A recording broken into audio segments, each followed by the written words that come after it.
everyone, welcome back to our channel, Sugar, Spice, and Everything Chaos. If you're new here, we're going to talk about something interesting today. And if you're an old listener, thank you for returning. I am Pearline, and this is Anne. We are going to be your host for today's episode. And what are we going to talk about today, Anne? I guess I think we wanted to. This is our last series that we are doing from physical health, which is something that's really real for many women, and it's also something that has been a part and parcel of a woman's life, and we don't want that to be, and that is pain. So I guess we wanted to talk about pain in our last series, and I hope listeners, where whoever is listening today, will be inspired to really look at their life and see whether this pain that they are going through is real and how they can take care of it. So yeah. Pain's pretty fascinating to talk about for me because right now I'm kind of in pain, emotional and physical. But I'll tell you a little bit more about it.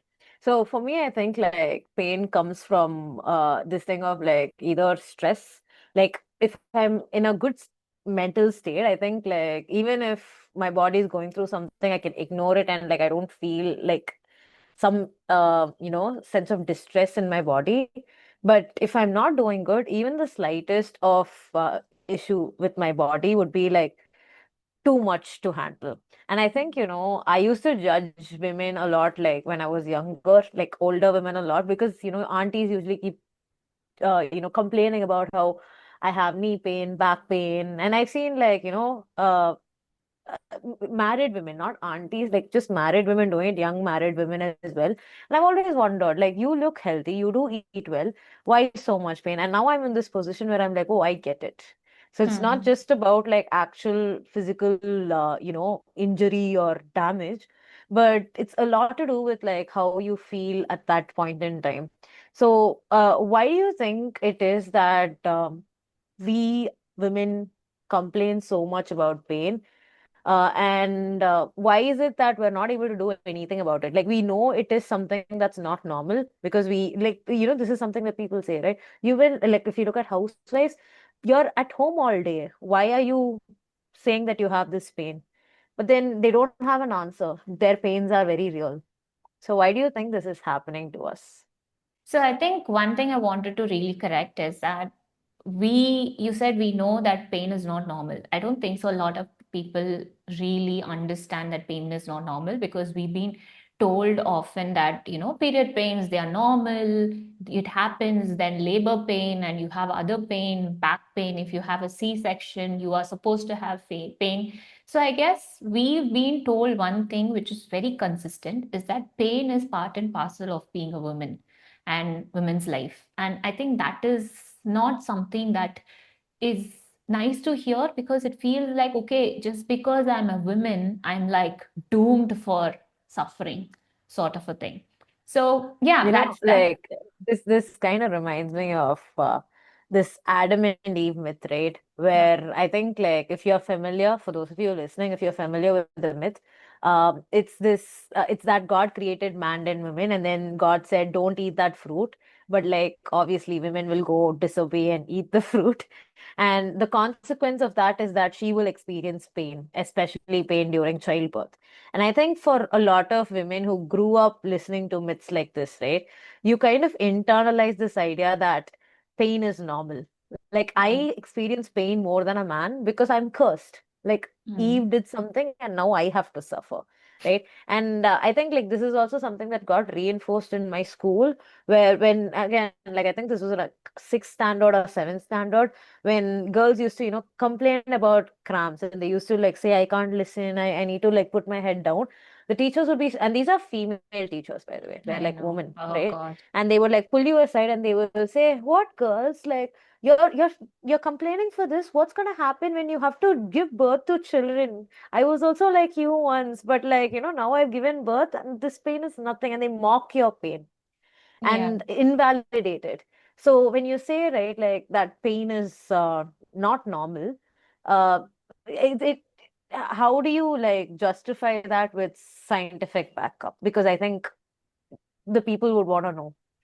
Yeah, I think I think I personally have a lot of psychosomatic symptoms. That's my way of my body of reacts to stress, and I have back pain, headache, migraines, and all of that. And of course, I also have extreme bad period pains, and I used to suffer. You know that you have seen me, and it's just that during those times, all I heard from people was endure the pain. Because I wanted to take some pain medicine, but then people would be like, no, it will affect your fertility, it will affect this, it will affect that. And they just made me feel like I have to endure it. And I think for most part of my life, I've been that way. And then I guess recently, I think few years back, I was working with this reproductive unit, which and I was on pain that day. I was working, I went to my room and I couldn't bear it. And you know how we crawl in the floor, like we want to crunch and crawl. So I was doing that, and then one of the doctors walked in, who was my fellow colleague. She just walked in and she said, what's happening, why are you like this? And then she was like shocked to see me in that state, and she said, this is not normal for you to have so much pain and to crawl in the floor. This is not really normal. Why don't you take medicine? Because And I said, won't it affect me? No, it won't affect you. It's just a medicine. You just can, like, you don't have to endure the pain because that's not normal. So apparently, that's when I came across this weird disease, which is very cruel, which is called endometriosis. For those of you who don't know, endometriosis is when a woman has extreme pain in the sense it's like they are dying. And that happens because the lining of your uterus starts to form in other areas in your body. So when you bleed, your tissue, you bleed from the tissues. So there's the vagina, it comes out of the vagina, the blood. But normally, when you have these tissue outside of your uterus, you don't have a way out for these blood. So these blood gets clotted and enmeshed everywhere. So it's a very painful situation. So she said, if you have so much pain, it's either you have endometriosis or something else is wrong with you. Maybe stress, maybe other things that happens wrong with your body, like maybe the position of the uterus or your hormones. So yeah, so that's when it actually a doctor had told me that it's not normal to have period pain. So that's my that was really mind blowing for me at that time, because I was like 24, 25 at that time. At 25 years, I didn't know. Since the time I had my puberty, I didn't know that pain is not normal. I think like this is something that a lot of celebrities are talking about as well. Where I think this is Barbara Sprouse, if I'm not wrong. So I think I saw her post the other day, where it was basically about being diagnosed with endometriosis after like 13 years. So this is a successful model who is I think she's walked in fashion shows, including Victoria's Secret. And it was very surprising because I thought like if you're sick with hormonal issues, you cannot look a certain way because there are obviously those myths around it, right?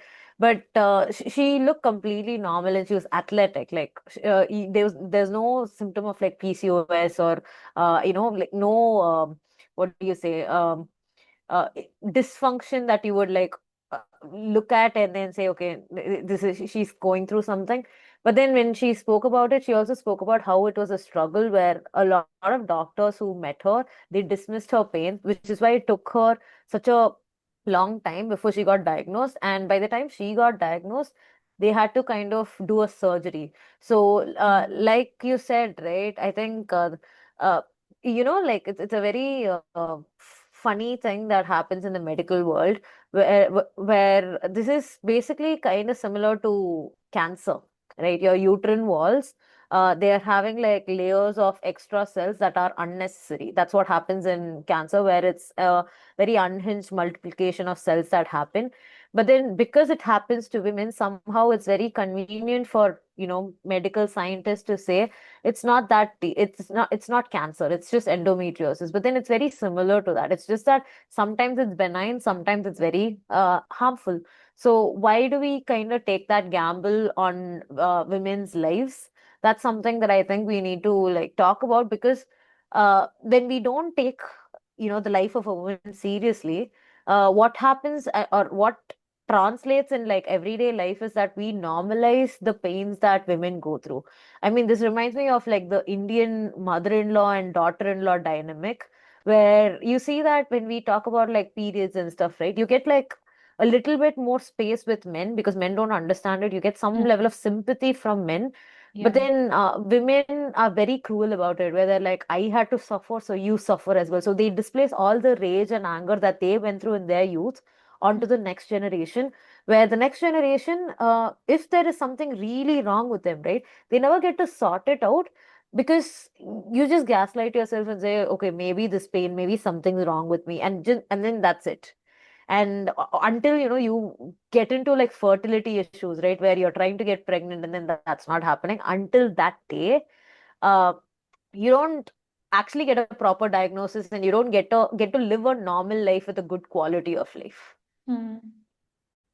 Yeah, I guess one of the things is people kind of like to adorn or women with pain, and I think that's the main reason I wanted to really talk about pain. Is because it's sickening to even think about it, that you can look at a woman and adore her because she's in pain. Like, what kind of a psychopath are you? Like, why would you want to do that? And I think many of, like you said, many of my own teachers and my own elders have told me and looked at me as like, don't make it a big deal, don't whine, don't act too much, like, because it's just something that I feel like guilty about. When I feel I'm in pain, it's just I can't do anything about it. And I remember a friend of mine, like, who is a male. He asked me, like, what can you do? You're in so much pain, what can you do? And I said, I can't do anything about it. And that's really sad, and that's something. And also recently I came across a study, so where they understood the pain tolerance between male and female participants. So they had to dip their hands in ice, like really cold ice.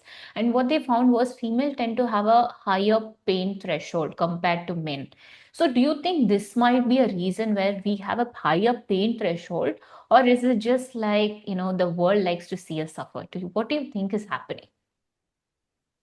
I think like it's the latter. I think people just like seeing us suffer.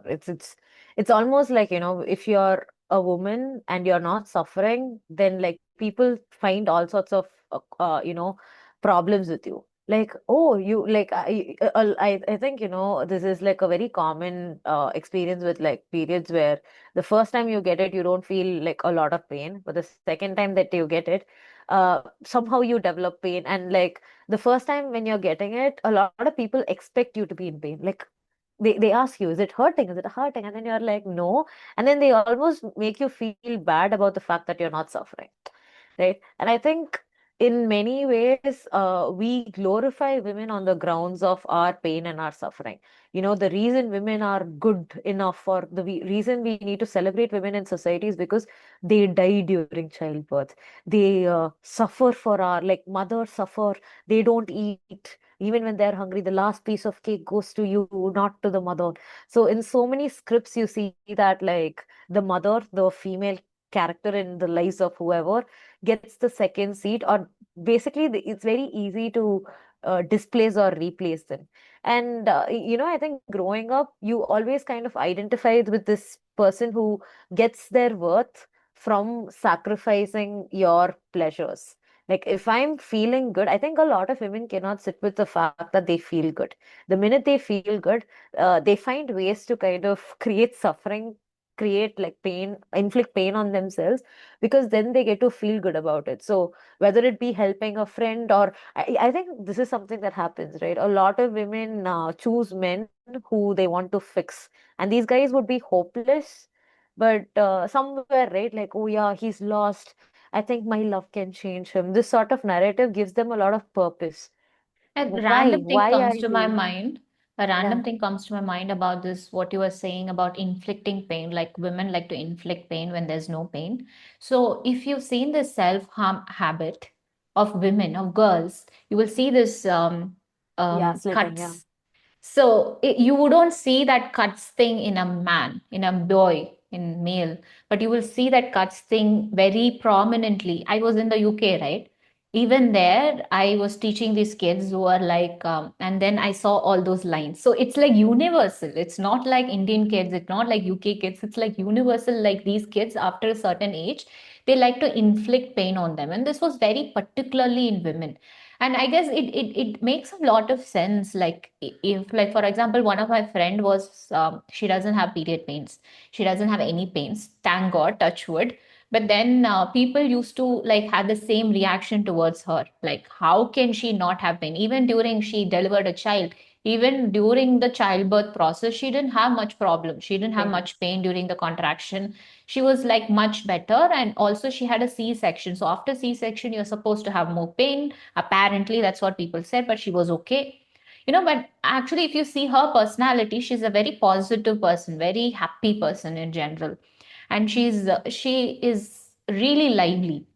So the thing is, people did look down on her, like the nurses, the doctors, people who were in the hospital. They looked down on her just because she didn't have pain, and they thought maybe something is wrong with her. That's funny, isn't it? I think like this is some indigenous culture where they found that these people, these women, they, you know how in indigenous cultures you don't have like a doctor, you just have midwives who come and help you. So they deliver birth by like standing upright, and then like the child just falls off. And they kind of settle in for a few hours where they get used to like feeding the child, but then they immediately go back into work. And this Mhm. kind of makes it seem like the pain is more psychological. Pain as an experience is psychological, obviously, but it may be more to do with psychological causes as well. I think Because I pain think is more social than psychological. no, the reason I say it's psychological is because, like, as much as we think pain is associated with like physical damage, if you had to think about like the last time someone betrayed you or something, the feeling of, betrayal, I think you Mhm. feel it in your body, Oh right? yeah, center Like, of the chest, it hurts. yeah, so like that's where it hurts when you're experiencing grief or anything to do with like, you love being taken away from you, that's your chest. And likewise, if you're experiencing a lot of headache, you can kind of just think about executive functions. You're planning, organizing, executing. There's a lot of cognitive load that's happening. So this is where it kind of, pains. And we have like body maps for emotions where we see that your internal organs also kind of go through a period of distress depending on how long you carry the stress for. If you're Mhm. processing it, then everything goes as they're supposed to. But if you're not, it can basically self-inflict pain, and it can become like a serious issue. So I don't know if like pain as a experience is completely biological, because like you said, right, the doc like what the doctor told you, is it completely biological? And even the cultural study, which shows that Mhm. childbirth, and your friend as well, so childbirth doesn't have to be painful. But then the doctors and the nurses who are judging her because she didn't experience pain. So why do Mhm. you think pain is has become so complex where we're not able to accept it as not normal? And in some ways, we also like feel very proud of the fact that we suffer more than anyone. And like, because I suffer more by virtue, I deserve more. I don't know what we deserve, what we're getting out of our pains, but we assume that we get more out of just Yeah. feeling like we I suffer think more. I just, from what you are saying, I just thinking more culturally, like, Mm. because so far women are being given at least the least of the respect only because of a childbirth tendency, a womb envy sort of a thing. That's because we are able to create lives. That's the only reason men has kept us for years and years. That's Otherwise, we it. would have just been killed long back. Yeah, we would have been not needed. One, probably for the obvious procreation. The second is for procreation in the sense, sexual pleasure. The second is But for, but don't you think like men don't have sex for pleasure? Like I think the pleasure for them, I mean, people can correct me if I'm wrong. I think things are changing. But if you look at how we're lacking sex education and how sex is exploited as a construct now, when you look at the pornographic contents online, I think for like majority of the young and the old men today, sex is more about power. Like sex is not intimacy, but sex is violent. Sex is, I think if you just like talk to a guy and ask him the difference between sex and rape, a lot of Indian men will not be able to tell you the difference, I think the right unfortunately. word is sex for many men is ownership. The Exactly. it's the ownership, the So ability if to, they for them touch you, to, yeah. yeah, if they touch you, you become useless. You become impure. What's the logic? Nobody knows. But they think like everything they touch turns to dust. Even women. But like but then you know what? Like this is an idea that's persisted for centuries. Like if you look at Aristotle's work, he talks about how he considers women as secondary because women are he says men have the seed of life. I don't know. He's such a dumb idea, but like men have the seed of life, but women they have emptiness, Mm. right? And so by that logic, men are superior. And he also goes on to say that women are basically defective men because we are emotional. We're so passionate all the time that we can't think rational. So if you're hanging out with a woman, that means that you're hanging out with like a defective man. But yeah, this logic is just something that's very flawed because according to a lot of male thinkers, uh, passion, emotion, compassion, these are all like qualities of an inferior person. Hmm. Why is it that these are kindness? Why is it that we perceive these qualities as like if you're capable of suffering and if you're capable of sitting with your pain, that means that you're like a woman and that makes you inferior. Yeah, I think it's a very cultural thing is what I can all think about, because I think the reason we adore pain, the reason we adore our labor pains, our period pains, and we get sympathy for it is because we have that one thing people can respect us about. And I don't think so. We are still that woman. We don't have to be that woman anymore. We can like look beyond it. We are capable, we are smart, we now understand how it's important to be passionate, how it's important to be emotional, how people are learning to be having some sort of an EQ. So I guess it's not something I think we have to glorify anymore. That's what I want to tell women across. And I think one thing that comes to my mind about a client I met in the clinic. She just came to me. I was a psychologist. She just came to me because she was like crying throughout, and the doctor sent to me. And then she was just sitting there. She said, I have no problem. I just have a lot of pain and I can't deal with the pain. So she had this condition of endometriosis, and endometriosis has a tendency to worsen. So it's a chronic disease. It's not going to get better at all because right now there's no treatment that's been found. But the only way to stop the pain is to remove the uterus altogether. So because she's a woman who is in her early 20s to 30s, she needs the uterus for procreation. So she was on a lot of pain. So she was telling me that, she feels like she was breaking into two pieces when she feels the pain. And during that time, her mother-in-law came and said the typical thing that they would say, as if nobody has gone through pain, as if you're the only one. And she says, you have to do all the household work. So she said she used to tie a wet towel around her stomach, and she used to wash the vessels, clean the clothes, wash the clothes, and clean the house, cook food for them. And she was like like she was crying, weeping in pain, and I can feel her pain. And it was during those COVID times, and I was wearing this mask, and tears fell from my eyes. And I'm, as a psychologist, I'm not supposed to be emotional.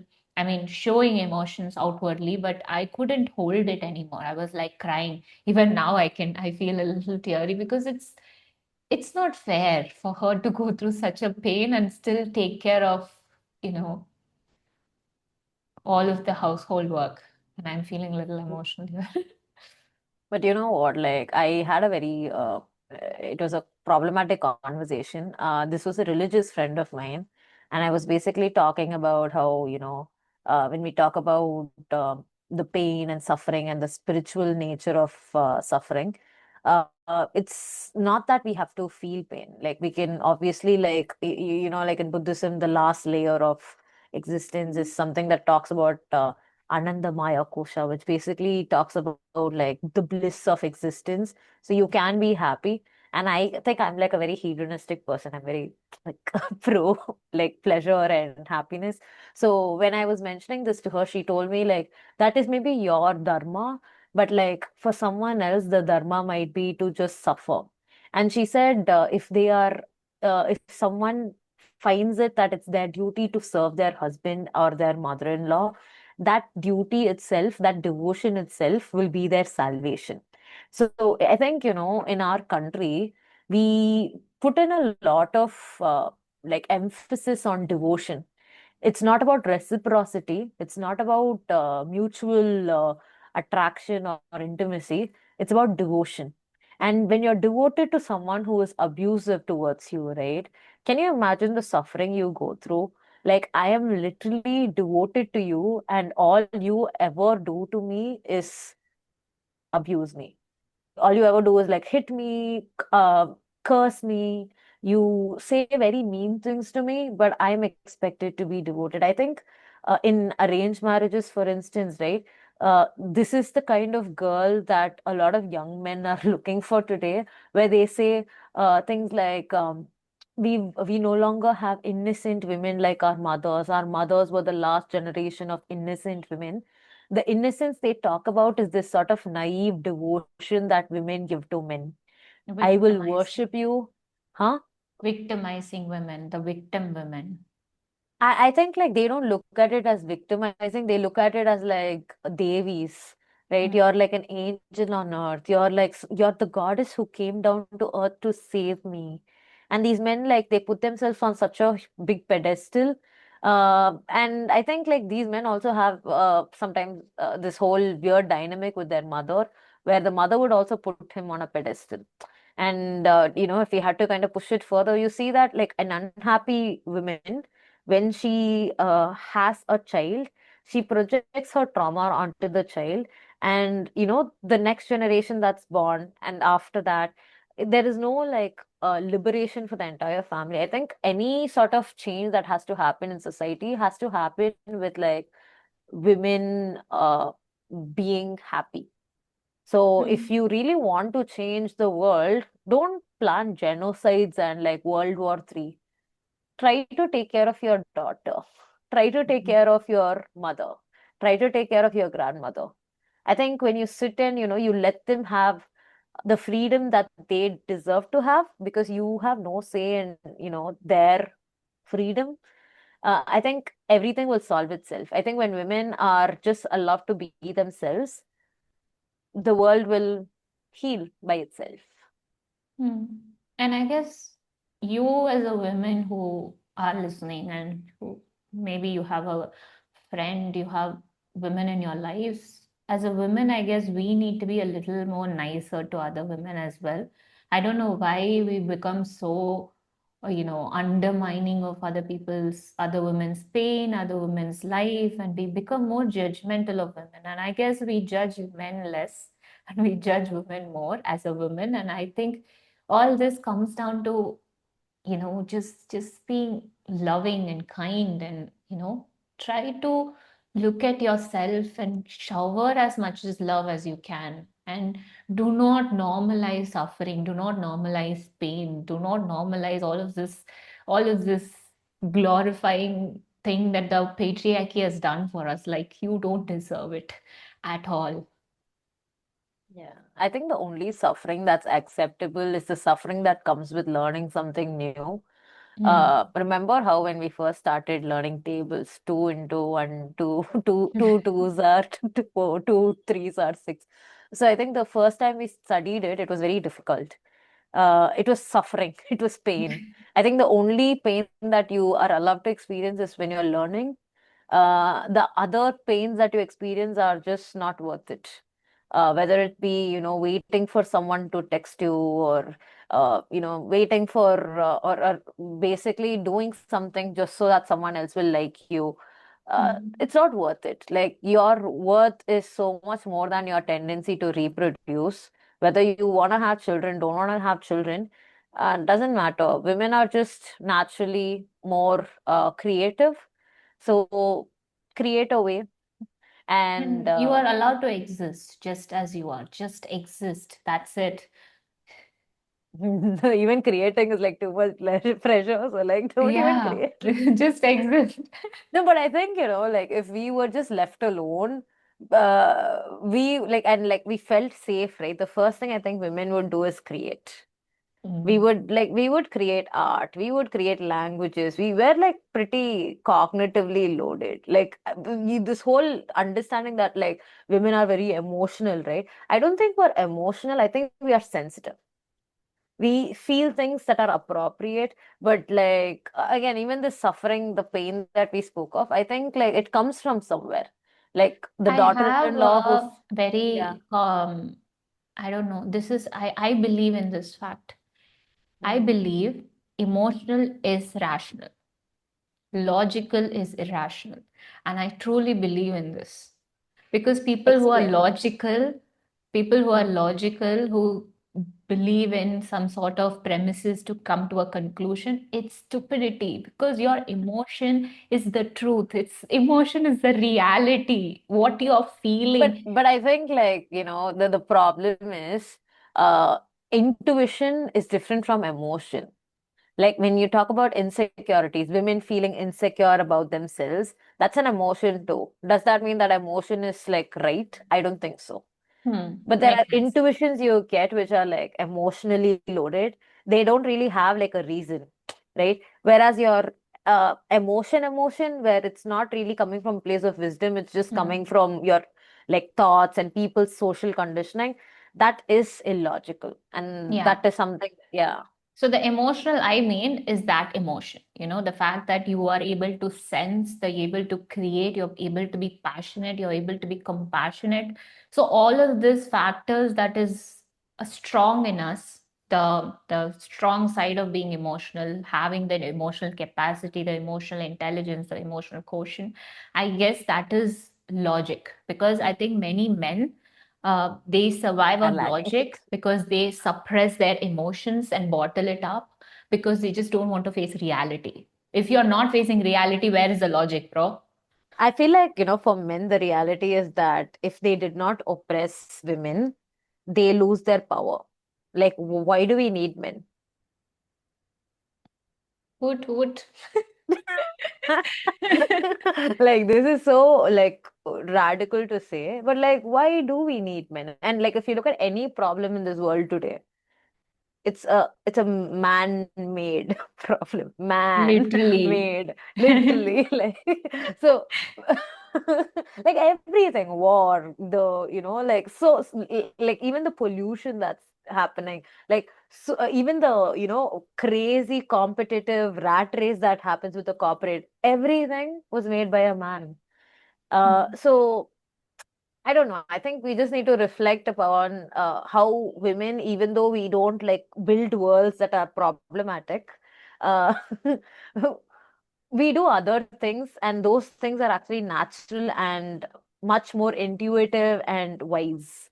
I just And have we a need one a thing is world. we just Yeah. build something, create something that is problematic, that is male children. Oh, oh, oh. I'm gonna cut that out.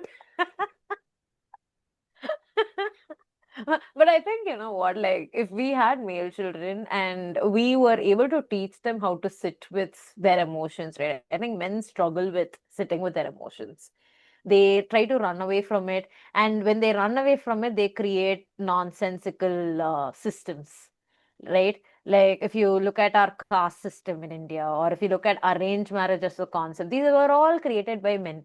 Religion, every single religion out there is patriarchal because men need something to justify their emotions. Oh, I am like this because I am this. You don't need categories, but like, like men need that. Men cannot like process the abstract nature of our existence. We're very fluid. We don't like need to label everything, but for them, they need that. So I think like it's a different thing. I don't think it's the male children that are the problem. It's the male children who don't learn how to process the emotions that they have inside. That's the problem. I think this is like a good place for us to stop because I think if we continue, we're gonna say a lot of mean things. Uh, and this is self-awareness, and we're proud of it. Yeah. So I think I only want the listeners to know that pain is not normal, and there's a lot of things behind pain. It's not just physical, it's also psychological. So I guess if you are someone who's listening to our rant, also our scientifically sound rants, so do look at yourself with more kindness and look at the women around you with more kindness. And if you're a male, be nice, have more, you know, uh, good thoughts about women, and treat women with respect. And yeah, I think there's a lot we spoke today, and it's a little heavy sometimes and it's a little light sometimes, but I guess we will come back with more of this going forward. And yeah, if you are following us, do like our content, subscribe, share, comment, watch us on YouTube, also on Spotify, and also on Instagram. We are very active with our reels. Do engage with us. And yeah, we will see you again for our next episode. So Until until next then, time. Until then. bye bye. Bye.